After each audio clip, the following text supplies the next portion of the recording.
దినాన మనం కొరింథీయులకు రాసినటువంటి మొదటి పత్రిక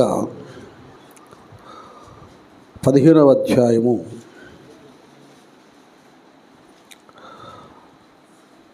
15వ అధ్యాయము చివరి వచనం 58వ వచనం. కాగా నా ప్రియ సహోదరులారా, మీ ప్రయాసము ప్రభువునందు వ్యర్థము కాదని ఎరిగి స్థిరులను కదలని వారును ప్రభువు వారి యొక్క కార్యాభివృద్ధి యందు ఎప్పటికీ ఆసక్తులనై ఉండుడి. ఇక్కడ పౌలు భక్తుడు కొరింథీలో ఉన్నటువంటి సంఘ బిడ్డలను హెచ్చరిస్తున్నాడు, బలపరుస్తున్నాడు అన్నమాట. కొందరు పిల్లలు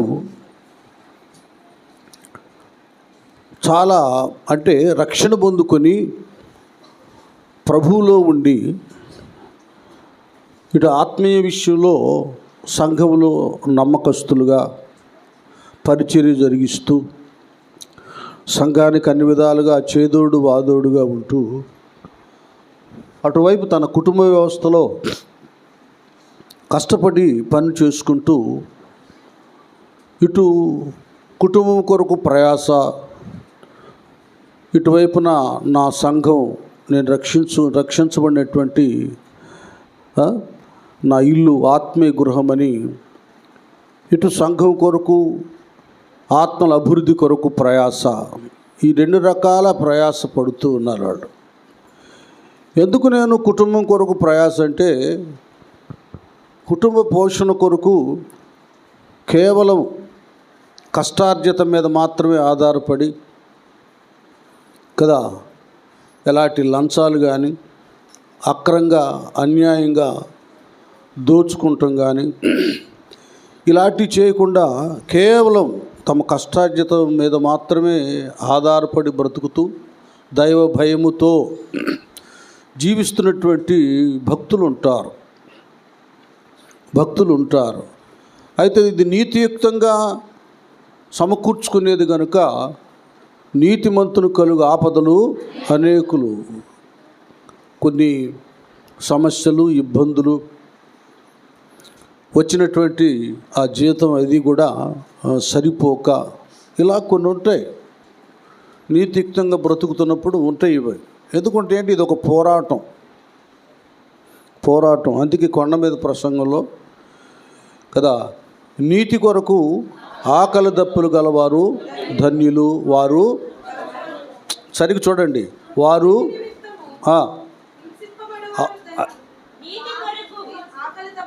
అది కావాలి. నీతి కొరకు ఆకలి దప్పులు గలవారు ధన్యులు, అది ఈ మాట కావాలి, ఇది అవసరం. వారు ఎలాగుంటారు? ఒక్కోసారి తమ కష్టార్జితం మీదే బేస్ ఆధారపడి బ్రతుకుతుంటారు. అక్కడేమంటారు? నీతి నిమిత్తం ఆకలి దప్పు అంటే ఒక్కోసారి కొద్దిగా పూర్తిగా ఆకలి తీర్చుకోక అసంతృప్తితో హాఫ్ మీల్స్ అంటారే, సగం భోజనం, ఇలాంటి కొన్ని జరుగుతుంటాయి. ఇవన్నీ ఎందుకంటే నీతిమంతులై భక్తులై దేవుళ్ళు జీవిస్తున్న బిడ్డలు, దేవుడు వారిని హింసించటానికి కాదు, వారికి ఒక పరిశోధన ఇది. వీటన్నిటిలో కూడా దేవుని బిడ్డలు ఇలా జరుగుతుంది అని నిరుత్సాహపడకూడదు, దేవునికి దూరం అయిపోకూడదు.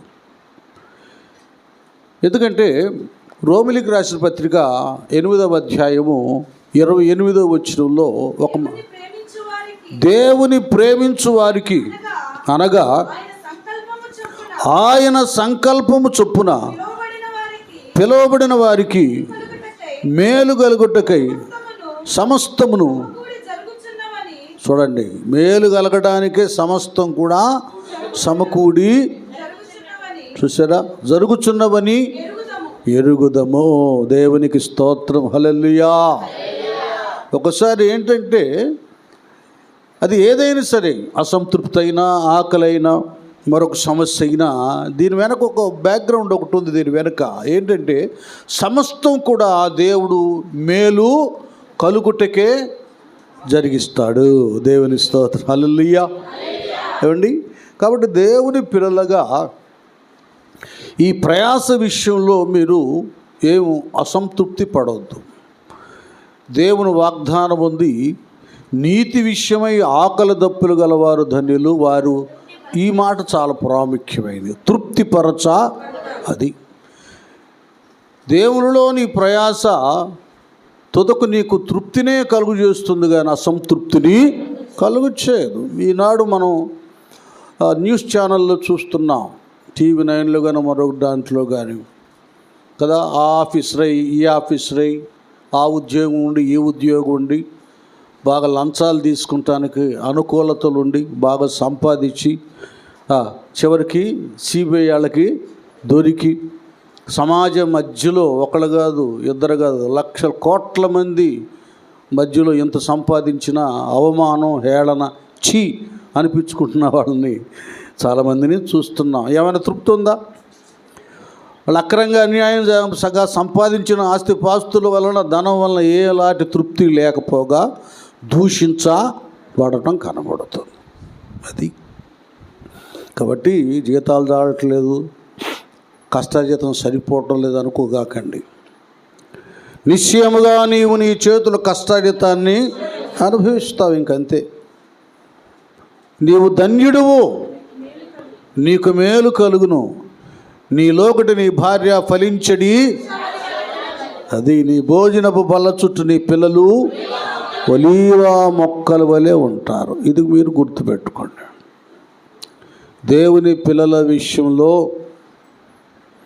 దేవుడు ఈ విధమైనటువంటి తృప్తిని, నెమ్మదిని, ఆశీర్వాదాన్ని కలుగు చేస్తాడు. మీరు చూడండి, నేను మామూలుగా ఈ సామాజిక పరంగానే చెప్తున్నాను. ఈ అక్రంగా అన్యాయంగా సంపాదించి ఇంట్లో భార్య బిడ్డలకి లగ్జరీ లైఫ్, విలాసవంతంగా బ్రతకటం నేర్పిస్తాడు.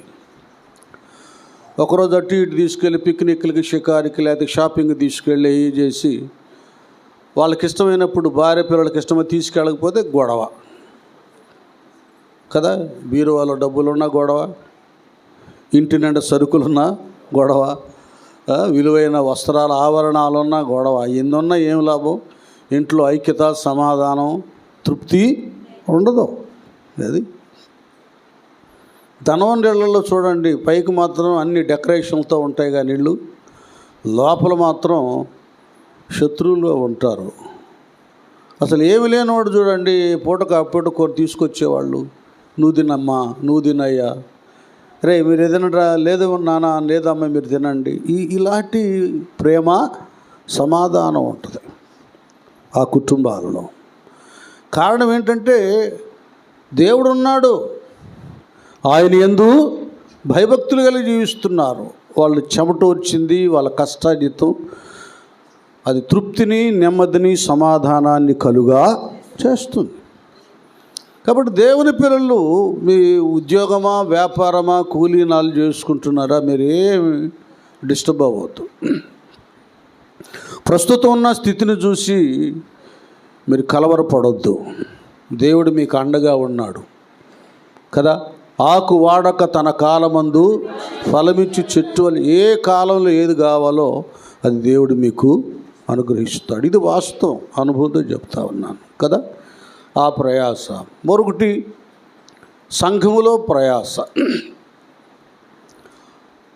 మరి రావడం కేవలం కుటుంబం బరువు బాధ్యతలు భరించడం, వహించడం మాత్రమే కాకుండా, మరి దేవుని సంఘం ఎలాగుంది, అందులో వస్తూ పోతున్నటువంటి బిడ్డలు ఎలాగున్నారు, సండే క్లాస్ పరిచర్య ఎలాగుంది, యవన బిడ్డలు ఎలాగుండాలని కొంతమందికి ఒకలాంటి భారాన్ని, బాధ్యతను, ప్రయాసను దేవుడి కలుగా చేస్తాడు.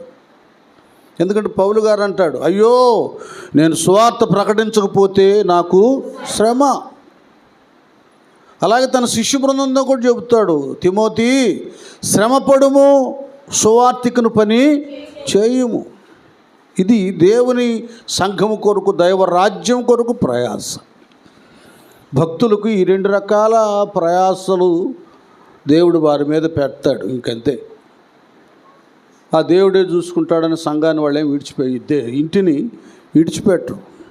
వాళ్ళకి కావలసింది వాళ్ళకి సంఘంలో ఉండవలసిన రీతిగా వాళ్ళు మెలుగుతూ ఉంటారు. అందుకే తిమోతికి రాసినటువంటి పత్రికలో 2వ పత్రిక 3వ పత్రిక సంఘం, అది సత్యానికి సంఘం అని 3వ అధ్యాయంలో ఉంటుంది. చూడండి ఒక మాట, 3 సంఘాన్ని గురించి అక్కడ ప్రస్తావిస్తుంది. చదవండి అమ్మా. మొదట 2దా 3:15 చదవండి నాన్న. మొదటి తిమోతి 3:15. నేను ఆలస్యము చేసిన ఎడల దేవుని మందిరములో, అనగా అది దేవుని మందిరము లేక దేవుని సంఘములో జనులు ఎలాగూ ప్రవర్తించవలెనో అది నీకు తెలియవలెనని ఈ సంగతులను నీకు వ్రాయుచున్నాను. ఆ సంఘము సత్యమునకు స్తంభమును ఆధారమునై ఉన్నది.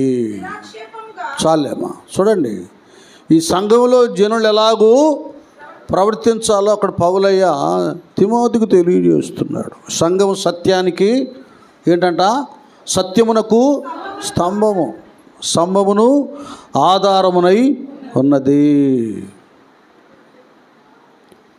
సంఘ విషయంలో కూడా భక్తులు ప్రయాసపడాలని తిమోతి భక్తునికి ఆయన పత్రిక రాస్తున్నాడు. ఇది ఈ 2 రకాల ప్రయాస భక్తులకు ఉంటుంది కనుక పౌలయ్య, మీరు మీ ప్రయాసము ప్రభువునందు వ్యర్థము కాదని ఎరిగి, అది ఒకటి ఎరగండి నాన్న, మీరు నేను నా భార్య బిడ్డల కొరకు ఎంతో ప్రయాసపడుతున్నాను, అయినా కూడా సమస్యలు, ఇబ్బందులు కలుగుతున్నాయి, అసంతృప్తి మిగులుతుంది అనుకోవద్దు. సంఘం కొరకు నేను ఎంతో కష్టపడుతున్నాను, అయినా కూడా వాళ్ళు నన్ను చిన్నచూపు చూస్తున్నారు, వీరు నాకు వందనాలు కూడా చెప్పడం లేదు, అలాగ జరుగుతుంది ఇలాగ జరుగుతుందని అనుకోకూడదు. మనము వచ్చింది దేవుని కొరకు, దేవుని వాక్యము కొరకు, ఆయన ఇంటి కొరకు, సంఘము కొరకు మనం వచ్చాం. ఎవరో మనుషుల కొరకు కాదు. కొంతమంది ఇష్టం ఉంటుంది, ఇష్టం ఉండదు, వందనాలు చెప్తారు, చెప్పరు, తేలిగ్గా భావిస్తారు కదా, చిన్న చూపు చూస్తారు. వాటి వైపు కాదు మనం చూసేది. మనం చూడవలసింది విశ్వాసకర్త, కొనసాగించు యేసు వైపు. కొందరు అంటారు, నేను ఒక PPF అని పాస్టర్స్ ప్రేయర్ ఫెలోషిప్ అని పెట్టాను. చాలా చక్కగా వస్తూ ఉండేవాళ్ళు పాస్టర్స్. 2 నిర్లక్ష్యం చేశారు, అశ్రద్ధ చేశారు, అసలు రావడం లేదు. ఏందని అడిగితే, పలానా ఆయన మాకు డిస్టర్బ్గా ఉన్నాడు, ఆయన అట్ట అంటున్నాడు, ఇట్ట అంటున్నాడు అని చెబుతున్నారు. అదేంటయ్యా, చాలా విచిత్రంగా మాట్లాడతారు. మనం అందరం కలిసి ప్రార్థన చేద్దామని వచ్చాం. ఆయనతో నీకేం పని? మనం ప్రార్థన చేయటం, దేవుణ్ణి అడగటం, మనం అందరం కలిసి విజ్ఞాపన చేయడం. చూడండి, విశ్వాసులే కాదు, వాళ్ళు వస్తున్నారు నేను రాను, వాళ్ళు వస్తే నేను రాను, వాళ్ళు నాకు వందనాలు చెప్పట్లేదు, వాళ్ళు నన్ను చాలా చిన్న చూపు చూస్తున్నారు, అస్సలు అవి మనం పట్టించుకోకూడదు. దేవుడు, ప్రార్థన, వాక్యం, అందులో బ్రతుకు కలిగి మనం నడుస్తూ ఉంటే తెలియకుండానే నిన్ను అనేకులు నీ ఎడల ప్రేమ చూపిస్తారు, గౌరవిస్తారు. అక్కలాగుండాలి, అన్నలాగుండాలి. చూడు, యవనస్తుడైన ఎంత వినయ విధేయతలతో ఉన్నాడు. పిల్లలంటే ఎట్టుండాలి, ఇలాగుండాలి, చాలా మంచి బిడ్డ అనేటటువంటిది నువ్వు సంపాదించుకోవాలి. కానీ ఎవరెవరినో చూసి నీ స్థితిని నువ్వు పోగొట్టుకుంటాం, అది సరైంది కాదు. దీనికి మనం ఏం చేయాలి? క్రీస్తునందు ప్రయాస వ్యర్థం కాదని ఎరిగి అంటే అర్థం ఏంటి? క్రీస్తును మనం చూడాలి ముందు. దేవుని మనం సరిగా ఎరుగుంటే, దేవుణ్ణి మనం సరిగా ఎరుగుంటే ఈ శ్రమలు కష్టాలు చిన్నచూపులు మనం లెక్క చేయము. ఒకసారి ఏమైందంటే యేసు ప్రభు వారు ఆయన శరీరధారిగా ఉన్నప్పుడు మనం మత్తయి సువార్తకు వెళ్ళిపోదాం నాయన. 16వ అధ్యాయంకి వెళ్దాం. అక్కడ ప్రభువాని గురించి ఆలోచిస్తున్నారు. కొందరు ఎలీషా అంటున్నారు, కొందరు ఏలియా అంటున్నారు, ఆ ప్రవక్త అంటున్నారు, ఈ ప్రవక్త అంటున్నారు. అక్కడ అందరూ రకరకాలుగా అనుకుంటా ఉంటే 16వ అధ్యాయం 13 నుంచి చదువున్నానా? మత్తయి సువార్త. యేసు చూడండి, ఫిలిప్ అయినటువంటి ఆయన ఉన్నటువంటి ప్రదేశం అన్నమాట. కైసరియా ప్రాంతానికి వచ్చి మనిషి కుమారుడు ఎవడని జనులు చెప్పుకొనుచున్నారని తన శిష్యులను అది ఆయనే స్వయంగా అడుగుతున్నాడయా. మరి నేనంటే ఎవరని ఈ జనులందరూ అనుకుంటున్నారని శిష్యులను అడిగినప్పుడు వారు కొందరు బాప్తీసమిచ్చు యోహాననియు, కొందరు ఏలియా అనియు, కొందరు లేక ప్రవక్తలలో ఒకడనియు. అది వీళ్ళందరూ రకరకాలుగా అనుకుంటున్నారు అన్నప్పుడు ప్రభువారు ఇలాగన్నాడు. అందుకు ఆయన అది ఇంతకు అదేం కాదులే కానీ అసలు ముందు నా శిష్యులు నన్ను ఫాలో అవుతున్నారు కదా, మీరు నన్ను ఎవరు అనుకుంటున్నారు చెప్పమన్నాడు. అందుకు సీమోను పేతురు నీవు, అది ఇక్కడ క్లియర్గా కరెక్ట్గా చెబుతున్నాడు. సీమోను పేతురు నీవు సజీవుడవైనా దేవుని కుమారుడవైనా క్రీస్తువని చెప్పాను. గట్టిగా చప్పట్లు పడదాము. అది తేటగా ఎరిగాడు యేసు ప్రభు వారు ఎవరో. ఆయన సజీవుడైన దేవుని కుమారుడు, ఆయన రక్షకుడు, ఆయన సజీవుడై ఉన్నాడు. సర్వమానవాళికి జీవాన్ని కలుగా చేస్తాడు. ఆయనే మార్గమును సత్యమును జీవమునై ఉన్నాడు. అది ఆయనకు ముందు 72 మంది శిష్యులు ఉండేవారు యేసు ప్రభు వారికి.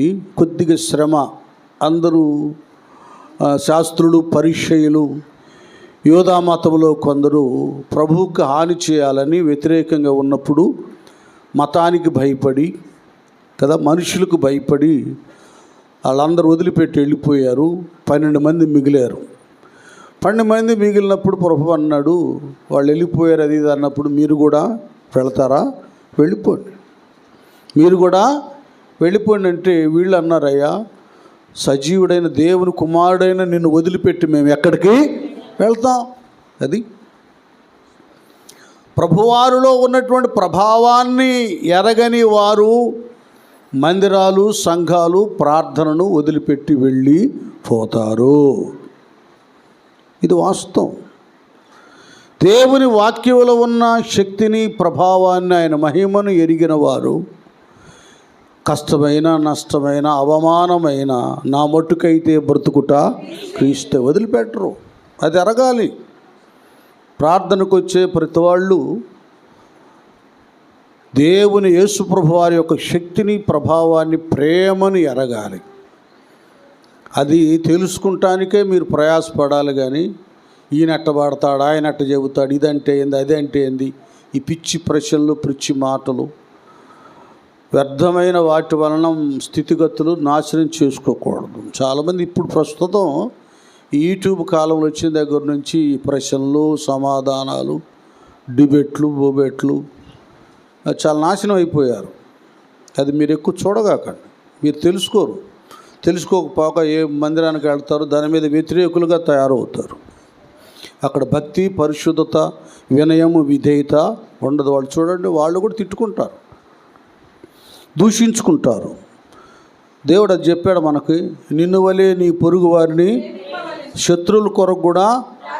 అది అవి చూస్తే మీరు ఇంకా పిచ్చోళ్ళు అయిపోతాడు. ఒక్కొక్కడు ఉంటాడు రోడ్ల ముందు తిరుగుతూ ఉంటాడు, వాడు కూడా పిచ్చి పిచ్చి ప్రశ్నలు వేస్తాడు. వాడు బ్రతుకు సరి ఉండదు. నీతో ఎవడైనా ఏమని చెప్పాడంటే అసలు ముందు వాళ్ళ క్యారెక్టర్ చూడండి. వాడు బ్రతుకు సరైందా, వాడి ప్రవర్తన సరైందా, వాడి పెళ్ళి సరైందా, వాడి జీవితం సరైందా, అసలేంటి వాడి క్యారెక్టర్, ప్రవర్తన చూడండి. పరిశుద్ధత సత్ప్రవర్తన లేనటువంటి దుర్మార్గమైన మాటలు చెప్పి మంచి పిల్లలు కూడా చెడగొట్టేస్తారు.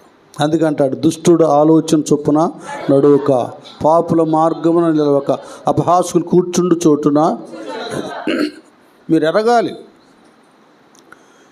ఈ సంఘానికి చెబుతున్నాడు పౌలయ్య, అరే బాబు మీరు ఇంత ప్రయాసపడుతున్నాం కుటుంబం కొరకు, సంఘం కొరకు, అది వ్యర్థమైపోద్దేమో అనుకుంటున్నారు. లేదు, క్రీస్తు యేసునందు మీ ప్రయాస వ్యర్థము కాదని అది ఎరుగు.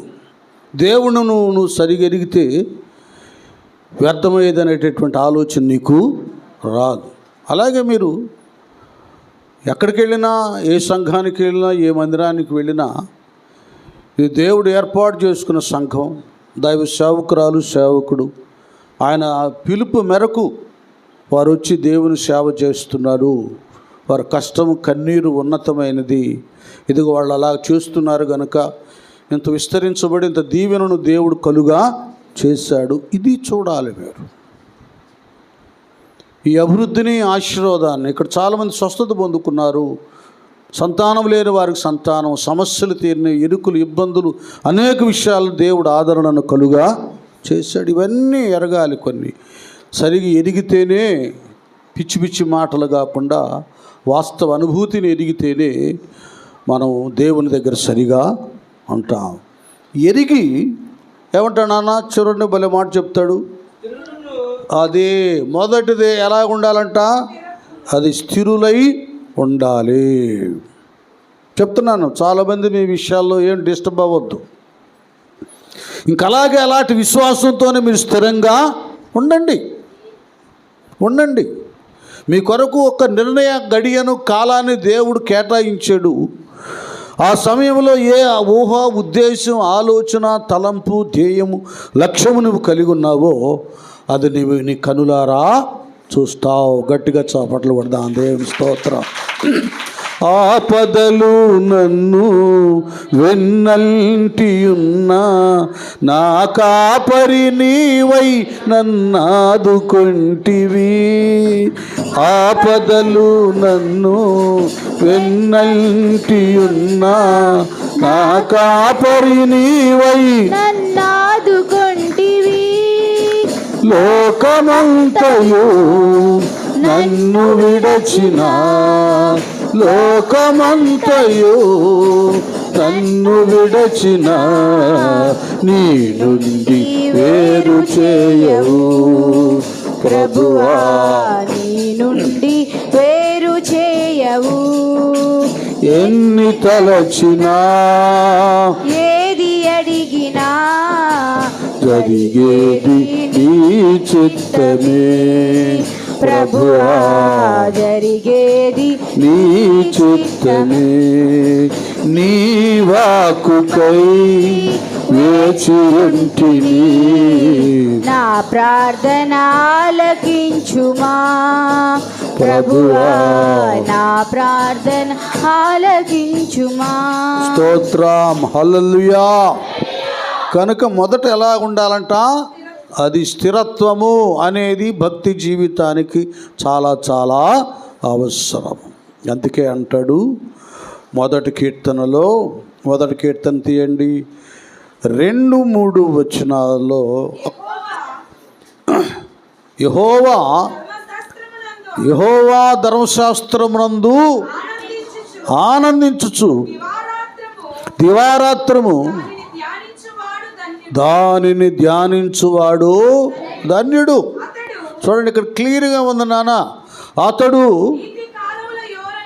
నీటి కాలవల యోరను, ఇది స్థిరత్వం అంటే కదా. నీటి కాలవల యోరున ఒక చెట్టు నాటబడినప్పుడు ఎలాగుంటుందో, అది ఆకు వాడక తన కాలమందు ఫలమిస్తుందో, అలాగే నేను చాలా పర్యాలు చెప్పాను, నీరంటే దేవుని యొక్క వాక్యం, కాలం అంటే మీరు చెప్పండి, దేవుని సంఘము లేక మందిరం. ఒక మందిరంలో ఈ కాలంలో ఒడ్డున ఒక చెట్టు నాటబడినట్లుగా ఒక వ్యక్తి భక్తుడుగా తీర్చబడాలంటే ఒక సంఘములో నాటబడాలి. ఇప్పుడు ఎందుకు చాలామంది రోడ్లమ్మడి తిరుగుతున్నారు అంటే, వాడు 4 రోజులు ఈ సంఘంలో కనపడతాడు, 5 రోజులు అటు వెళ్తారు. స్త్రీలంతే పురుషులంతే. స్థిరత్వం అనేటటువంటిది, నిలకడనేటటువంటిది వాళ్ళ భక్తి జీవితంలో లేదు. ముందు నువ్వు సంఘములో నాటబడితే, స్థిరపడితే దేవునిలో నీవు స్థిరపడతావు. అప్పుడు ఏం జరుగుతుందంటే, కాలువలలో నీరు ఎలాగూ ప్రవహిస్తుందో దేవుని మందిరంలో కూడా వాక్య జలము ప్రవహిస్తుంది. మాట్లాడినది మీరు కాదు కానీ మీ తండ్రి ఆత్మ మీలో నుండి దేవుడు తమ జీవ జలములో వాక్య జలములను ప్రవహింప చేస్తాడు. అదేమవుతుందంటే, అది మనం విని దాని యందు ఆనందిస్తాం, దానిని దీవారాత్రములు ధ్యానము చేస్తాం. అది మనం దేవుని వాక్యము మన హృదయములో నిలిచిపోతుంది. తద్వారా ఏమవుతుందంటే, ఆకంటే మన బ్రతుకు వాడిపోదు, జీవితాలు వాడిపోవు. మీరు బాగా గమనించండి. ఒకవేళ శ్రమ కలిగినా అది సకే కానీ అది దహించు అగ్ని కాదు, మిమ్మల్ని కాల్చివేయదు. దైవజనుడైన మోషేకు పొదలు ఏమైంది? అది అగ్ని మండుతుంది. పొదలో అగ్ని రగులుతుంది కానీ అది తగలబడి పోలేదు. కాలి బూడిద అదే మనకి. ఆ పొదలో అగ్ని రగులుతూ ఉంది, మండుతుంది, అది కాలి ఆ పొదంతా బూడిదై పోలా.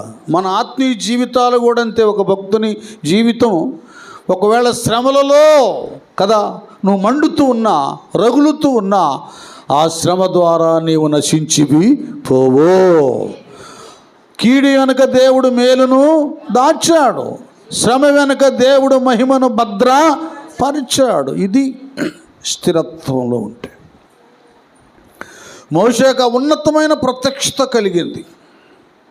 నీ జీవితం 40 సంవత్సరాలు ఇలాగ అయిపోయిందిరా బాబు అన్నట్లుగా. అంతేగా 40 సంవత్సరాలు మిద్యానారణ్యంలో గొర్రె మేకలను ఎండనక వాననక రెయ్యనక పగలనక కాస్తూ ఉన్నాడు మోషే. ఇంకా నా బ్రతుకంతా గొర్రెలు కాచుకునే బ్రతుకే అన్నట్లుగా ఒకవేళ ఉందో లేదో మనం చెప్పలేము. ఏ నిరీక్షణ ఆయన కలిగి ఉన్నాడు. దేవుడు మాత్రం ఈ శ్రమలో నుండి ఒక మహిమకరమైనటువంటి ఒక నాయకునిగా దేవుడు మోషేని ఏర్పాటు చేశాడు. గట్టిగా చప్పలు పడదాం. ఇది జరిగితే పిల్లలకి స్థిరులుగా ఉండాలి.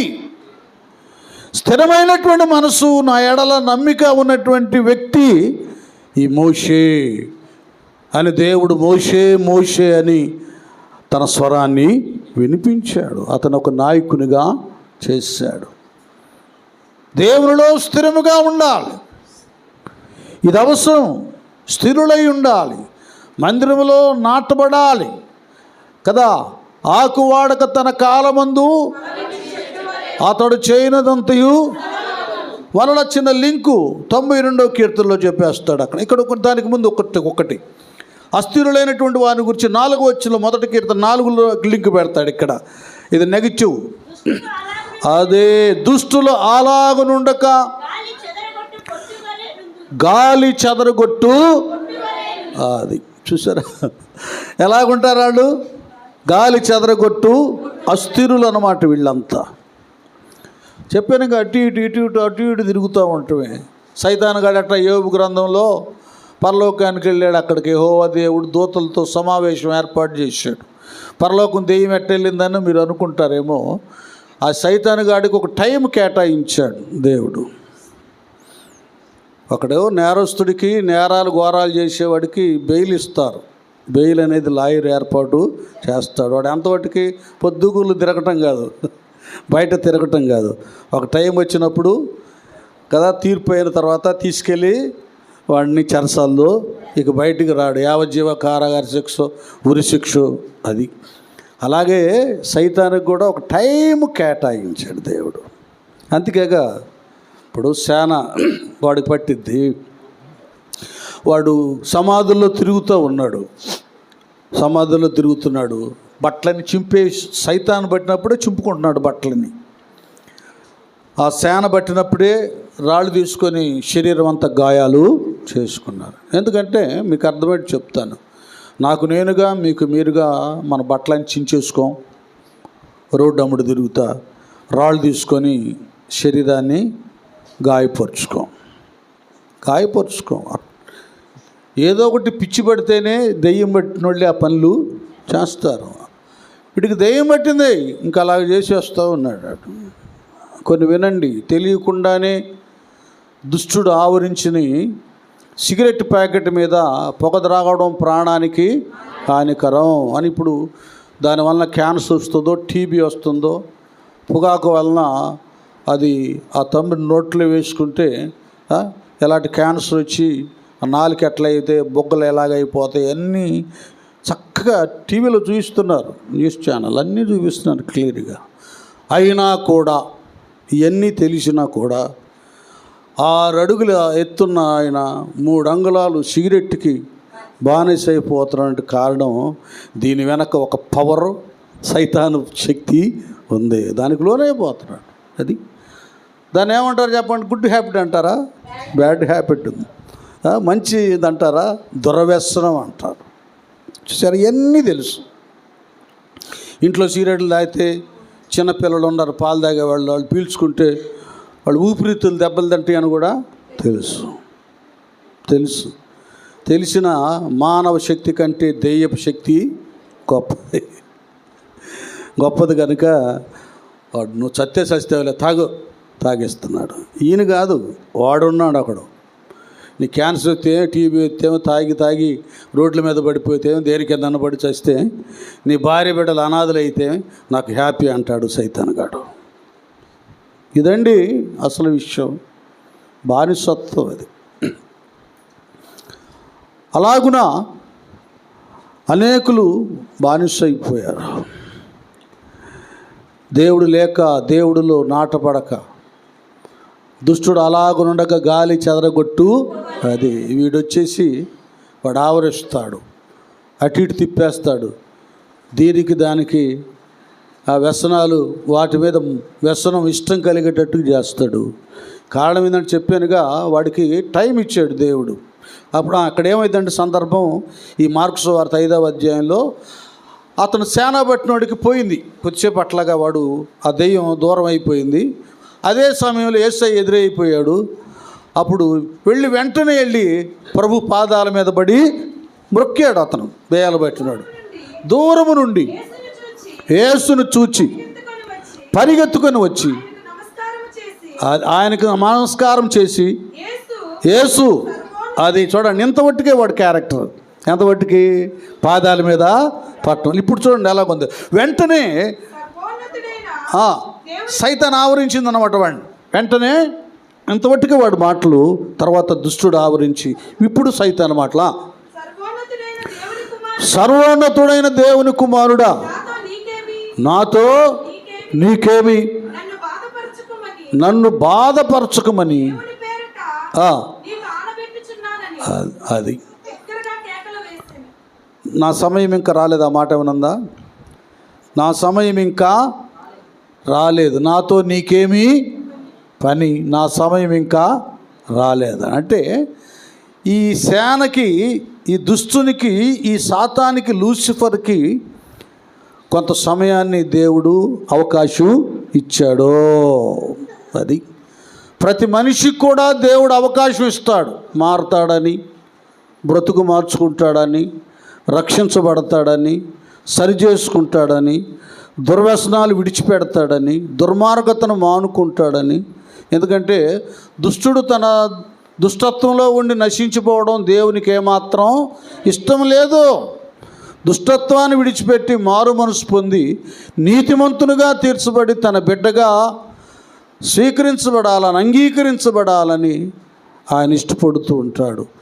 ఎవరు నశించిపోవడం ఏమాత్రం కూడా దేవునికి ఇష్టం లేదు. ఎందుకంటే నశించిన దాన్ని వెతక రక్షించటానికే మనిషి కుమారుడి లోకానికి వచ్చాడు. స్తోత్రం, హల్లెలూయా.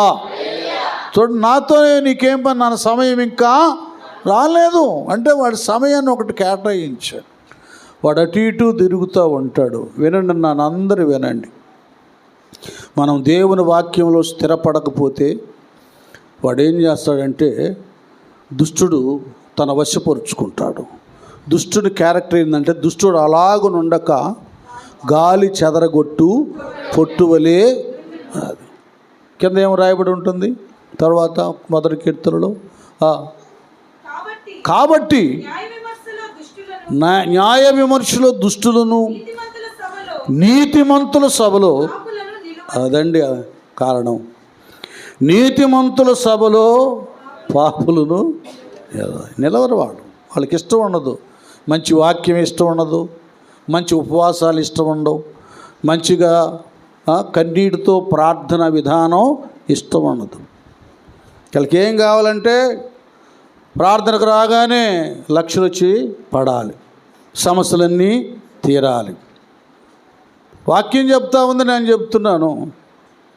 ప్రార్థన అంటే కేవలం నీ అవసరాలు తీరేది కాదు. అసలు ఎందుకు యేసయ్య వచ్చాడంటే పాపులను రక్షించుటకు క్రీస్తు యేసు ఈ లోకానికి వచ్చాడు. ఆయన రావడానికి కారణం ఏంటంటే, ఆయనకి యేసు అని పేరు పెడతారు. కారణం ఏంటంటే ఆయన తన ప్రజలను వారి పాపము నుండి రక్షించును గనుక మందిరం ఆయనకి యేసు అని పేరు పెడతారు. ఎందుకు? కానీ ప్రార్థన అంటే నీ అవసరాలు తీర్చడానికి లౌకిక సంబంధమైన వాటి కొరకు కాదు. మందిరాలు, సంఘం, దేవుడు. మానవుడు పాపంలో పుట్టి పాపంలో పెరిగి పాపం వల్ల వచ్చే జీతం మరణం. నరకాన్ని తప్పించటానికి నా మాట విని నన్ను పంపిన వాని యందు విశ్వాసం ఉంచువాడు నిత్య జీవం కలవాడు. వాడు తీర్పులోనికి రాక మరణములో నుండి జీవంలోనికి, అది శాశ్వతమైన పరలోక రాజ్యములో మానవుని చేర్చడానికే యేసు ప్రభులు వారి లోకానికి వచ్చాడు.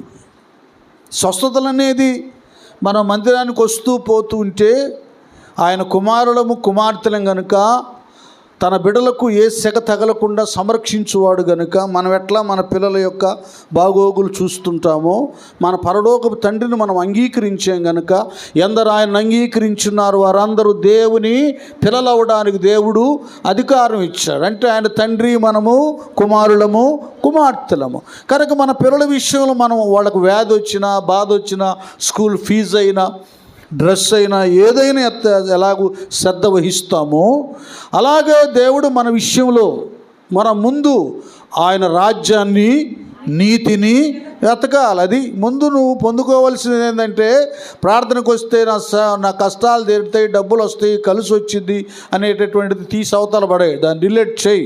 ముందు నువ్వు రావాల్సింది ఏంటంటే యేసు రక్షకుడు నా పాపాలను క్షమిస్తాడు, నా హృదయాన్ని పవిత్ర పరుస్తాడు, నేను నరకంలోకి వెళ్లకుండా ఆయన పరలోకంలో చేరుస్తాడు. ఈ లక్ష్యం, ఈ గురి, ఈ ధ్యేయం, ఈ మనస్సు, ఈ నమ్మిక కలిగి మందిరానికి వచ్చేవాళ్ళు రావాలి మెయిన్. అందుకే అంటాడుగా, మొదట నా రాజ్యాన్ని, నీతిని మీరు వెతకండి, ఆ తర్వాత ఇవన్నీ కూడా మీకు అనుగ్రహించబడతాయి. ముందు నువ్వు రక్షణ ముందు నువ్వు మారు మనసు పొంది రక్షణ పొంది దేవుడి మందిరంలో స్థిరంగా ఉండు.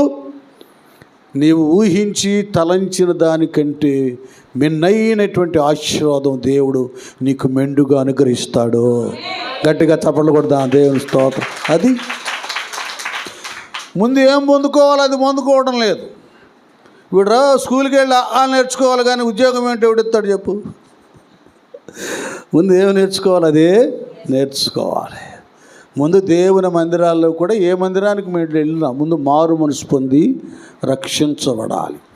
నువ్వు రక్షించబడకుండా మారు మనసు పొందకుండా పిచ్చి పిచ్చి ప్రశ్నలు వేయటం నేర్చుకున్నావు అనుకో, నీకు పిచ్చెక్కి రోడ్లమ్మటి తిరుగుతావు. ఇప్పుడు చాలామంది అట్లాగే తయారయ్యాడు.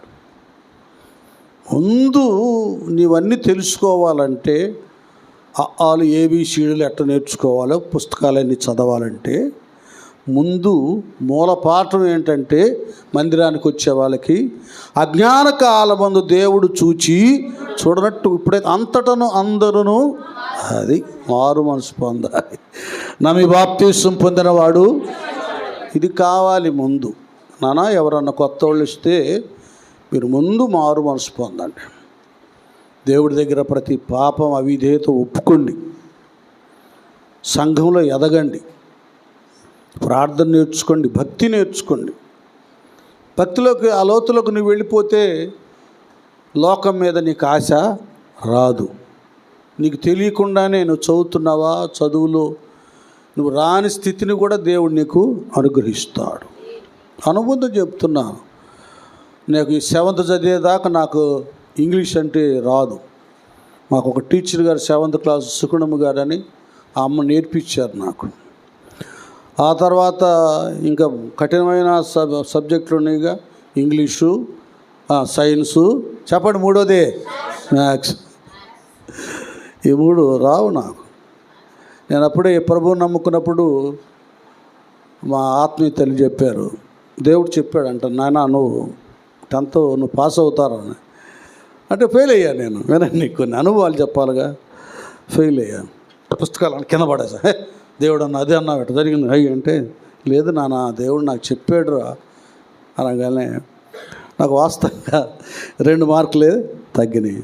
అప్పుడు మరి ఏది ఎట్లాగో ఏమో మొత్తానికి ఆ గవర్నమెంట్కి మరి మంత్రి గారు కొడుకు తప్పాడో మార్కులతో ఎవరు తప్పారో 5 మార్కులు కలిపారు. గ్రేస్ మార్కులు ఎన్ని 5 కలిపారు. నాకు 2 తగ్గినాయి ఇంగ్లీష్లో. మొత్తం 2 దగ్గర కదా 5 కలిపారుగా. 33 ఒక 5 38 ఇంకో 2 ఎక్కువే వచ్చినాయి. ఇట్లాగా దేవుడు చేస్తాడు. ఆయన సన్నిధిలో స్థిరముగా నాటబడే వారిని ఎవరిని కూడా అనాథులుగా చేయుడు. అది గుర్తుపెట్టుకోండి. కాబట్టి నటన, నాటకం, వేషం ఇవన్నీ నేర్చుకుంటానికి ఆరంభిస్తే నీకు అసలు భక్తి అనేది రాదు. మీకు వాస్తవ సూత్రాలు చెబుతున్నా, అనుభవంతో చెబుతున్నాను. ఏదో టూకీగా నేను చెప్పడంలా. ఎంతమందిని చూశా. ఒక్కొక్కడు సేవకొని వచ్చి ఆవేశపడి ఇటుపడి అక్కడ పడతాడు, అక్కడ ఉంటాడు, నాలో ఇటు పోతాడు, అటు పోతాడు, నాలో ఇటు వెళ్తాడు, తిరుగుతూ ఉంటాడు. ఒక్కొక్కడు ఒక అమ్మని నాకు దేవుడు అది చెప్పింది ఇటు తిరుగుతూ ఉంటారు. వీళ్ళందరూ అస్థిరులు. వీళ్ళ జీవితాల్లో వీళ్ళు బాగుపడరు కదా, ఇతరులని బాగుపడనెవరు. ఇవన్నీ ఈ మెళుకువలు, ఈ జ్ఞానం మీరు వింటేనే దేవుని సన్నిధిలో స్థిరంగా ఉంటారు. కాబట్టి స్థిరులై ఉండాలి. స్థిరంగా లేకపోతే ఎలాగుంటుంది? దుష్టులు అలాగుండక గాలి చెదరగొట్టు స్థిరంగా ఉండాలి దేవుని యొక్క సంఘంలో. అందుకే 92వ కీర్తన 13 వచనం చాలా పర్యాయాలు చదువుకుంటాం. టైం అయినది. యెహోవా మందిరములో నాటబడిన వారు చూడండి, మందిరంలో నాటబడితే స్థిరంగా ఉంటాం. ఒక చెట్టునే, ఒక మొక్కనే ఇక్కడ బీకి అక్కడ బీకి ఇక్కడెత్తే ఏర్లు ఎండిపోయి ఊరగమ్మది చస్తుంది. చక్కగా ఒక చోట మందిరంలో మనం నాటబడ్డప్పుడు ఎలాగుంటారు? వారు దేవుని మందిరములో నాటబడిన వారు ఎలాగుంటారు? మన దేవుని ఆవరణములలో వర్ధిల్లుదురు. చదువు ఇంకా. నాకు ఆశ్రయదుర్గమైన యెహోవా యథార్థవంతుడనియు ఆయనయందు ఏ చెడుతనము లేదనియు ప్రసిద్ధి చేయుటకై వారు ముసలితనమందు. అబ్బా గట్టిగా చప్పట్లు కొట్టండి. చూసారా? వాళ్ళు మందిరంలో నాటబడితే ముసలితనమందు కూడా ఎలాగుంటారు మీరు చెప్పండి? చీగురు అంటే ఆశీర్వాదకరంగా ఉంటారు. ముసలోళ్ళైనా కొంపలమ్మడి తిరిగితే ముసలమ్మ ముచ్చట్లు, దురద చెవులు గల వాళ్ళై వాళ్ళు పాడవటమే కాదు, కుటుంబాలు సర్వనాశనం చేస్తారు. నేను చెప్తున్నాను, ప్రార్థన చేసేవాళ్ళు, స్థిరంగా ఉండే వాళ్ళతోనే ముసలోళ్ళైనా మీరు వందనాలు చెప్పండి, పలకరించండి, వాళ్ళతో కలిసి మెలిసి ఉండండి.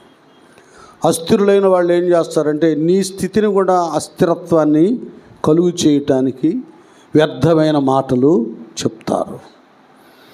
బలహీనలో లాంటి వారికి పడిపోతారు. మందిరాలు వదిలిపెట్టి వాళ్ళు తిరిగినట్టు కొంపలమ్మటే తిరుగుతారు. భక్తి చాలా విలువైంది, అది అందరికీ దొరకదు. ఆ స్థితిని జాగ్రత్తగా కాపాడుకొని స్థిరులై దేవుడిలో మనం ఉంటే వర్ధిల్లుతాం. స్తోత్రం, హల్లెలూయా. ఇక చూడండి, గలతీ 5వ అధ్యాయము 1వ వచనం. 5వ అధ్యాయము గలతీ 1వ వచనమే కావాలి. ఈ స్వాతంత్రం అనుగ్రహించి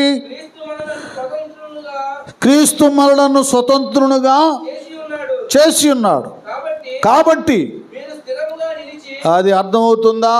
గలతీ సంఘాన్ని కూడా చెప్తున్నాడు, బాబు క్రీస్తు యేసునందు మీ ప్రయాసం వ్యర్థం కాదురా, దేవునిలో స్థిరముగా నిలిచి మరలా స్థిరముగా నిలిచి తర్వాత అది మరలా దాస్యమును కాడి క్రింద చిక్కు. అది అర్థమవుతుందా? నువ్వు అస్థిరత్వాన్ని కలిగి ఉంటే మళ్ళీ ఎక్కడికి వెళ్తావు? పాపపు కాడి కిందకి వెళ్ళిపోతావు. మళ్ళీ లోకాచారాలు, మోక పద్ధతులు కదండి, లోక సంబంధమైన దుర్వ్యసనాలు. ఇట్లాగా మనం స్థిరంగా ఉండాలి. కష్టం వచ్చిందని దేవుణ్ణి వదిలిపెట్టడం కాదు, స్థిరులై ఉండి మళ్ళీ అక్కడికి వెళ్ళిపోదాం.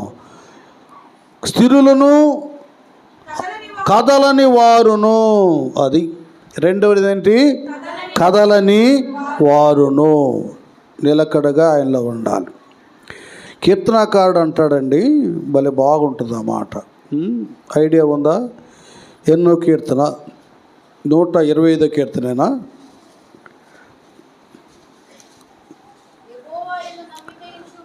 యెహోవాయందు నమ్మిక ఉంచువారు కదలక నిత్యము. దేవునికి స్తోత్రం, హల్లెలూయా. చూసారా? ఈ నమ్మకం అలాగే మనలో ఉండాలి. అప్పుడు ఎలాగున్నామంటే కదలక నిత్యము నిలుచు సియోను కొండవలే ఉంటా. కదలని వారును ఆ నమ్మకత్వాన్ని అలాగే మనలో ముందుకు కొనసాగించాలి. ఈ నమ్మికలో ముందుకు వెళ్ళాలి. మీకు ఒక విషయం అర్థమయ్యేట్టు చెప్తాను, ఎక్కువ రిఫరెన్స్లు చూపించను, మీరు చదవద్దు, నాకు వెళ్ళి చూడండి. మార్కు సువార్త 9వ అధ్యాయంలో మోగదైన చెమిటి దయ్యము, మూర్ఛల వ్యాధి కలిగించేటటువంటి దెయ్యం అన్నమాట. ఒక పిల్లాన్ని పడుతుంది. అది బాల్యం నుండే వాడిని ఆవరించి వాడిని ఎక్కువ నీళ్ళలో, అగ్నిలో పడవేస్తూ, అది ఆవిడని ఆరంభించినప్పుడు గిలగలా కొట్టుకులాడి పాపం పడిపోతూ ఉండేవాడు. ఇక వాళ్ళ తండ్రి ఏం చేశాడంటే, యేసు ప్రభువారిని గురించి ఆయన శిష్యులు స్వస్థతలు, అద్భుతాలు చేస్తున్నారని ఎరిగి ముందు శిష్యుల్ని పిలిపిస్తాడు, కానీ వాళ్ళ వల్ల కాదు, అది వాళ్ళని వేధిస్తూ ఉంటుంది. ఇంకా శాస్త్రులు, పరిచయులు వచ్చి యేసు శిష్యులు అంటే వీళ్ళు భక్తి పాడుగాను ఈ దెయ్యాన్ని వదిలించలేక పోయారని ఇంకా ఎగతాళిగా అయ్యి మాట్లాడుతూ ఉన్నప్పుడు, అదే సందర్భంలో ఆ క్రౌడ్, ఆ సమూహం అంతా మాట్లాడుకుంటుంటారు. ప్రభువారు ఆ వైపుకి వస్తాడు. అసలు ఏం జరిగిందని వెళ్ళినప్పుడు ఆ పిల్లాడి తండ్రి అక్కడ ఉంటాడు.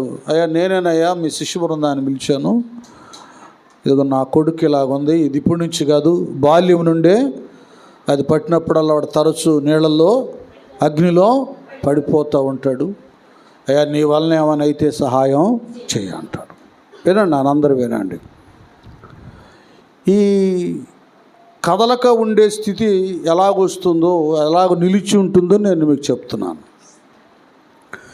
ఈ నమ్మకం అనేది మనలో సరిగా ఉన్నప్పుడు ఏమాత్రం కదలం. అందుకంటాడు, నమ్ముట నీ వలనైతే నమ్మువానికి సమస్తము సాధ్యం. ఇక ప్రభువారిని ఇతను అడుగుతాడు, అయ్యా నీ వలన ఏమైనా నాకు సహాయం చేయమంటే, అప్పుడు ప్రభు అంటాడు, ఈ మాట అంటాడు, నమ్ముట నీ వలనైతే నమ్మువానికి సమస్తం సాధ్యం. ఇది ఈ లింకు. ఇప్పుడు వాస్తవంగా అండి, ప్రభు ఏమైనా చేయగలడు. ఆయన దేవుడు ఏమైనా చేస్తే రాగానే జరిగేది ఏంటంటే, నువ్వు మేలు పొందుకునే వెంటనే ఆహా నా సమస్య తీరింది, నాకు అన్నీ బాగా కలిసి వచ్చినాయి అని ఈ కలిసి రావడం, ధనం అధికం అవ్వడం ఏమవుతాం లేదంటే, ఈ ధనపు బంధకంలో నీ ఉండి ధనాపేక్ష సమస్తమైన కీడులకు మూలం అన్నట్లుగా ఇక దేవుని నువ్వు పూర్తిగా మర్చిపోతావు. ఎలాగుంటుందంటే, దేవుని మర్చిపోయే స్థితి, రోజుకొక బాతు బంగారు గుడ్డు పెడుతుందంట. రోజుకొక గుడ్డు పెడుతుందంట. రోజుకొక గుడ్డు పెడుతుంది. ఏనెందుకు? దాన్ని కోస్తే ఇన్ని గుడ్లు ఉంటాయి అనుకొని కోసేస్తే ఇంకా తెల్లారి గుడ్డు లేదు, తలకాయ లేదు, అన్నీ పోయినాయి, ఇంకేమీ లేదు, ఇక రాదు. అలాగే దేవునితో మనం నిత్యము కాంటాక్ట్, బంధము కలిగి ఉండాలంటే నమ్మిక అనేది మన హృదిలో కలగాలి. చేయగలడు దేవుడు, హఠాత్తుగా నీకు ఇవ్వగలడు. కానీ నువ్వు లోకం, ధనం వైపు చూసి ఇక దేవునితో నువ్వు సంబంధం పెట్టుకో, కాంటాక్ట్ ఉండదు. ఇక లోకంతో, పాపంతో డబ్బులు ఎక్కువైనగా ఏం చేయాలి? తినాలి, తాగాలి. చికెన్, మటన్, బిర్యానీ దగ్గర నుంచి విస్కీ, బీరు, బ్రాందీ దాకా వెళ్ళిపోద్ది పరిస్థితి. డబ్బు అట్ట చేసింది. దేవుడిలోకి లోతుగా వెళితే మనం ఎలాగ అద్భుత ఆశ్చర్య కార్యాలు, ఉన్నతమైన కార్యాలు చేస్తామో చూస్తామో. ధనం అధికమైతే లోకంలో ఉన్న పాపపు పనులన్నీ చేస్తాడు. ఇంకంతే.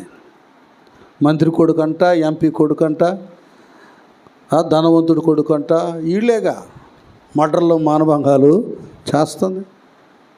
వాళ్ళ డబ్బు, వాళ్ళ పొడుకుబడి అధికారం అలాగా చేస్తూ ఉంది. వాళ్ళ మంచోళ్ళు చేయట్లా, చెడిపోయిన వాళ్ళగా చేస్తాను. దేవుడుంటే, దేవుని ఎడలు నమ్ముకుంటే భయభక్తులతో ఉంటాం, నియమం ప్రకారంగా బ్రతుకుతాం. అమ్మో అలాగ చూడకూడదు, ఇలాగ చేయకూడదు, ఇలాగూ ఆలోచించకూడదు. దేని గురించి ఆలోచించాలో, దేని వైపు చూడాలో, దేవునికి సహాయము చేయాలో అదే దేవుడు ఆ నియమాన్ని, ఆ క్రమాన్ని మనకి నేర్పిస్తాడు. ఎందుకు? నమ్మకం, విశ్వాసం అనేది ఒక ముడిపెట్టాడు దేవుడు. అంటే అది మనకు కావాలి. నమ్మకంతో లోకాన్ని సంపాదించుకుంటాం మాత్రమే కాదండి, నమ్మకంతో దేవుని సంపాదించుకొని దేవుని మహిమను చూస్తాం.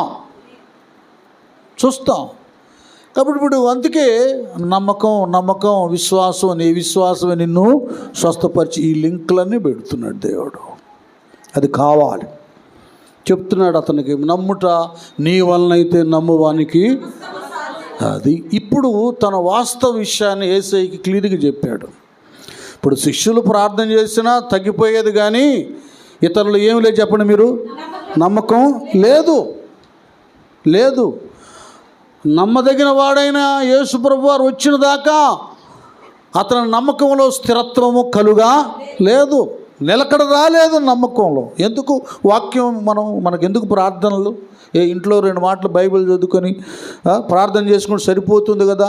వినుట ద్వారా విశ్వాసము కలుగును. క్రీస్తుని గూర్చిన మాటలు మనకు కావాలి కనుక ఆ సమయంలో బోధకుడు కానీ, బోధకురాలు కానీ సొంత మాటలు కాదు, కానీ మాట్లాడినది మీరు కాదు, కానీ మీ తండ్రి ఆత్మ మీలో నుండి అది దేవుడు మాట్లాడతాడు.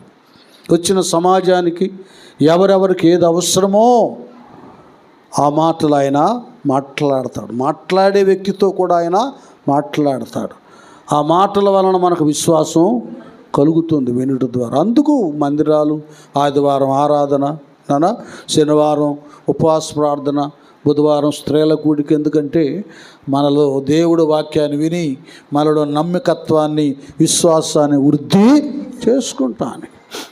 వాక్యం వినకపోతే నీకు విశ్వాసం కలగదు. లోక ముచ్చట్లు నీ చెవిన పడతాయి, వాటిలో ఉంటావు, తద్వారా దేవునికి దూరం అయిపోతావు. అడుగుతున్నాడు, అయ్యా మరి నన్నేదో నువ్వు సహాయం చేయమంటున్నావు, నమ్ముటి నీ వల్ల అయితే నమ్మవానికి. అప్పుడు తన వాస్తవ విషయాలు, ఆ కదిలేటటువంటి నిలకడలేని స్థితిని చెబుతున్నాడు. అయ్యా నమ్ముచున్నాను, నాకు అపనమ్మకము ఉండకుండా సహాయం చేయమని. అదండి సంగతి. ఇప్పుడు వీటికి ఉంది, నమ్మకం ఉంది, కానీ ఆ నమ్మకం డిస్టర్బ్ అయిపోతుంది, కదిలిపోతా చెలిస్తా ఉంది. అందరిలో ఉంటుంది. కొన్ని దృశ్యాలు, కొన్ని సంఘటనలను బట్టి ఆ నమ్మకాన్ని మనం కోల్పోతాం. సహవాసం ఎందుకు? ఇందుకే మందిరాల సహవాసం ఎందుకంటే దేవునిలో నిలకడగల కదలని నమ్మిక విశ్వాసాన్ని సంపాదించుకుంటానికి. అందుకు మందిరాలు ఎందుకు పెట్టాడు దేవుడు? ఎందుకన్నాడు? అపోస్తుల బోధ యందును, సహవాసమందును, రొట్టె విరుచుట యందును, ప్రార్థన చేయుట యందు. ఎలాగున్నారు వాళ్ళు? అది అప్పుడప్పుడు కాదు, ఎప్పుడున్నారు? ఎడతెగక అది కావాలి. బిగ్గరగంటే కన్నీళ్ళతో ఏడ్చి అడుగుతున్నాడు అనమాట. అతనికి ఒక వాస్తవం తెలిసింది. అపనమ్మకం నా బిడ్డ జీవితాన్ని, నా కుటుంబాన్ని ఎంత నాశనం చేసింది. నా అపనమ్మకం కదా ఎంతమంది, ఆ 10 మంది కుష్ఠరోగులను బాగు చేశాడు యేసయ్య. 12 సంవత్సరాలు రక్తస్రావ స్త్రీని బాగు చేశాడు యేసయ్య. చచ్చిపోయిన వాళ్ళని బ్రతికించాడు. ఏంది మా బతికెట్ట అయిపోయింది? కారణం ఏంటంటే అపనమ్మకం. నమ్మకత్వంలో, విశ్వాసంలో అస్థిరత్వత, నిలకడ లేని స్థితి అలాగే చేసేసింది. ఇక్కడ బయట పెట్టేశాడు మొత్తం. అయ్యా నమ్ముతున్నాను కానీ అపనమ్మకము కలగకుండా సహాయం. ఏడ్చాడు. కింద ఫుట్ నోట్లో ఉంటుంది, కన్నీళ్లతో. అపనమ్మకం వల్ల ఎంత అనార్థమో, ఎంత నష్టమో తను గ్రహించి ఏడ్చి యేసయ్యతో చెప్తున్నాడు. నమ్మదగిన వానితో చెప్తున్నాడు. వాగ్దానం చేసిన వాడు నమ్మదగిన వాడు. ఆ నమ్మదగినది యేసయ్యతోని ఇతని అపనమ్మకాన్ని గురించి చెప్పు. అది నువ్వు కానీ నేను కానీ ఇది కూడా నువ్వు ప్రార్థన చేయొచ్చు అంతే. అపనమ్మకం కలగకుండా, అవిశ్వాసం కలగకుండా కూడా దేవుడి దగ్గర ప్రార్థన చేసి నమ్మకాన్ని, విశ్వాసాన్ని సంపాదించుకోవచ్చని ఈ సందర్భం, ఈ సంఘటన, ఈ వచనం ద్వారా మనకి అర్థమవుతుంది. ఎవ్వరు కూడా నాకేందో సందేహం వస్తుంది, అపనమ్మకం వస్తుంది అనుకున్నాను, నాకు అపనమ్మకం లేకుండా, అవిశ్వాసం లేకుండా నాకు సహాయము చెయ్యి అని ప్రార్థన చేయడా. ఎప్పుడైతే అతను అలాగూ ప్రార్థన చేశాడో నమ్మదగిన యేసు ప్రభువారు అతని హృదయంలో స్థిరమైనటువంటి నమ్మకను కలుగా చేశాడు. ఆ నమ్మకం ఆయనలోకి వచ్చేసింది. ఇంక ప్రభువు నాతో మాట్లాడాడు, తప్పకుండా నా కుమారుడికి స్వస్థతను కలుగా చేస్తాడు. అంతే. ప్రభువారు వెంటనే ఆ మూర్ఛల వ్యాధివానికి ఇతని కుమారుడికి ప్రార్థన చేశాడు. గిలగిలా ఆ దుశ్శక్తులు కొట్టుకున్నాయి. జనాలు ఇంకా గిలగిలా కొట్టుకులాడుతున్నాడు, ఇటు చచ్చిపోతాడేమో అనుకున్నారు. టక్కమంట లేచాడు, వాడు స్వస్థపరచబడ్డాడు. ఈ బిడ్డను తీసుకెళ్ళి తండ్రికి అప్పగించాడు. గట్టిగా చప్పట్లు కొడదాం దేవుని స్తోత్రాలు. అది యెహోవా యందు నమ్మిక ఉంచువారు కదలక ఆ సియోను కొండవలే నిలబడి ఉంటారు. నిలకడగా ఉండాలంటే ఈ స్థితి భక్తులకు చాలా చాలా చాలా అవసరం. స్థిరంగా ఉండాలి. ఎలాగుండాలి? అది కదలని వారిగా ఉండాలి. ఈ స్థితి అవసరం నానా. కాబట్టి నువ్వేదో ఇంకా నాకు సరిగ్గా జరగడం లేదు అని నిరుత్సాహపడవద్దు. కష్టమైన నష్టమైన దేవునిలో స్థిరత్వము, తర్వాత కదలని స్థితిని కలిగి ఉండు. మరలా అంటాడు,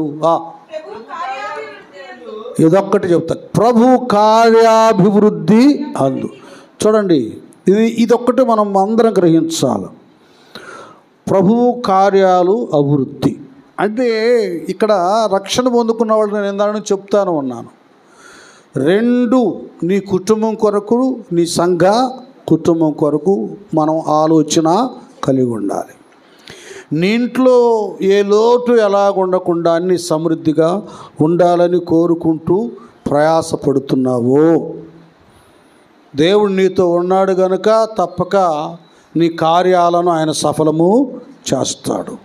మానుదిన ఆహారం నేడు మాకు దయచేయమన్నట్లు ఎవరికి ఏది అవసరమో నీ కుటుంబ వ్యవస్థలో నీకంటే ముందుగా నీ ఇంటి మీద నీ దేవుడే దృష్టి పెట్టి ఉంచాడు. అయితే మనకి దేవునికి తేడా ఏంటంటే మనం ఇప్పుడిప్పుడే అన్నీ అయిపోవాలి, ఇంకెప్పుడు ఆలస్యం అవుతుందని మనం అనుకుంటాం. ఆయనేమో ఒక టైం, ఒక నిర్ణయ కాలాన్ని ఉంచాడు, నిర్ణయించాడు ఒక కాలాన్ని. ఆయన నిర్ణయ గడియ, దాని నిర్ణయ కాలం కదా. ఇది యెహోవా ఏర్పాటు చేసిన దినము అన్నాడు. ఆయన దినం ఆ రోజు ఒకటి ఉంటుంది. మన వ్యవసాయమా, మన ఉద్యోగమా, మన వ్యాపారమా, పిల్లల పెళ్ళిళ్ళ, సంతానమా, ప్రతిదానికి దేవునిలో ఉన్న వారికి దేవుడు ఒక సమయాన్ని నిర్ణయిస్తాడు. మనం బాగా అర్థం చేసుకోవాలంటే అబ్రహాం గారి దగ్గరికి వెళ్ళాలి. ఆయన 75 సంవత్సరాల వయసు ఉన్నప్పుడు నేను నీకు కుమారుని ఇస్తాను, అతడే వాగ్దాన పుత్రుడు, అతని ద్వారా నీ వంశము సమస్తం కూడా ఆశీర్వదించబడుతుంది, నీ వలె అతడు అనేక జనములకు ఆదరణకరంగా దీవెనకరంగా ఉంటారంటే 75 అయింది, 80 అయింది, 85 అయింది, 90 అయింది కదా. అప్పుడు దాకా కూడా వాగ్దానము నెరవేర్చబడలేదండి. నెరవేర్చబడకపోతే ఇక ఆయనకి 99 సంవత్సరాల వయసు వచ్చినప్పుడు మళ్ళీ బలపరచడానికి దేవుడు అబ్రహాం గుడారాన్ని దర్శించాడు. అందులో ఒక మాట చెప్పండి, ఈ నిర్ణయ కాలం అనేది ఒక్కటి చదవండి చాలు. 18వ అధ్యాయం ఆదికాండ. యెహోవాకు అసాధ్యమైనది ఏదైనా ఉన్నదా?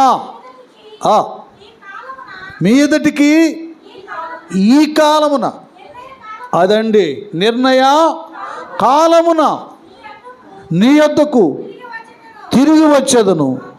అప్పుడు శారాకు, అది గట్టిగా చప్పట్లు కొట్టండి.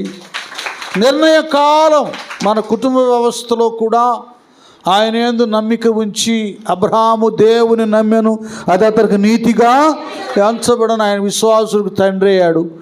ఆ నమ్మిక మనకు అవసరం. ఆయనకు ఒక కాలం ఉంటుంది. ఆ కాలమందు మన కుటుంబ వ్యవస్థలో ఆయన అభివృద్ధిని కలుగా చేస్తాడు. ఇంకంతే, అభివృద్ధి కలుగు చేస్తాడు.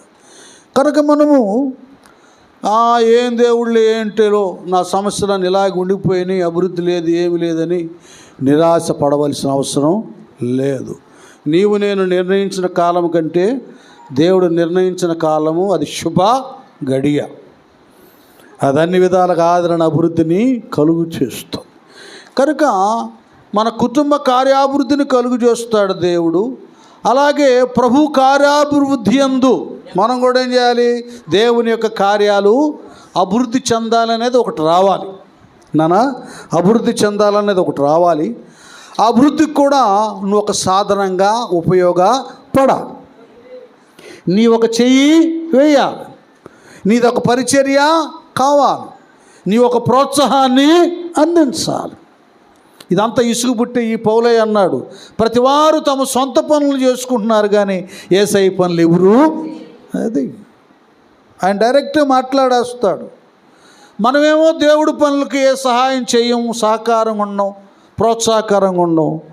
దేవుడేమో మన పనులన్నీ చేయాలి అంటాడు కదా. ఇవుడి అప్పుడు మీకు ఇవ్వబడును, దేవుని యొద్దకు రండి అప్పుడు ఆయన మీ యొద్దకి వచ్చును. ఆయన ప్రభు కార్యాభివృద్ధి యందు మనము ఎప్పటికీ ఆసక్తులై ఉండాలి. అప్పుడు దేవుడు కూడా మన కార్యాలయందు ఆసక్తి కలిగి ఉంటాడు. నువ్వు ఊహించి తలంచిన దానికంటే మన కుటుంబ వ్యవస్థలో 2 అంతల అభివృద్ధిని, ఆశీర్వాదాన్ని దేవుడు కలుగా చేస్తాడు. కనుక నేను ముగిస్తున్నాను. ప్రియ దేవుని పిల్లలారా, పౌలయ్య కొరింథీ సంఘంతో కాగా నా ప్రియ సహోదరులారా, మీ ప్రయాసము ప్రభువునందు వ్యర్థము కాదు. అది ఇటు కుటుంబం కొరకు దేవుళ్ళు రక్షణలో ఉండి నీ పరిశుద్ధత కాపాడుకుంటుండావా, నీ ప్రయాస కుటుంబ విషయంలో ఎప్పటికీ వ్యర్థం కాదు. సంఘ విషయంలో ప్రయాసపడుతున్నావా, వ్యర్థమో కాదు. నువ్వు ఒకటి తెలుసుకోవాలి, కాదని ఎరగాలి. దేవుడు ఎప్పుడు నన్ను విడువడు అన్నాడు.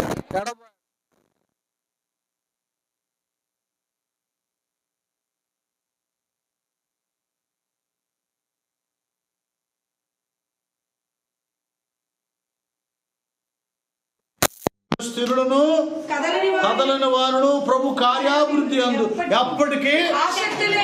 ఈ స్థితిగతులు మనం కలిగి ఉన్నప్పుడు నిశ్చయముగా దేవుడు అన్ని విధాలుగా మన ఆదరణను కలిగించి తన సన్నిధానములో మనలను, మన కుటుంబాలను, మన సంఘాలను అభివృద్ధి పరిచి వర్ధిలింప చేయునుగాక. తాళవంచండి, అందరూ మోకరించగలిగిన వారు మోకరించండి. ప్రార్థన చేసుకుందాం. హృదయాలు తెరవండి. దేవా దేవా నువ్వు సహాయం చేయాలి. అయ్యా నువ్వే నన్ను ఆదుకోవాలి ప్రభువా. నీవే వీటన్నిటిలో నుంచి ఆదరణ దయచేయాలి ప్రభువా. అందరూ కూడా ప్రార్థన కోరుకుంటున్నాను. అందరూ కూడా దిగులు పడిన వేళలలో చేరిన దేవా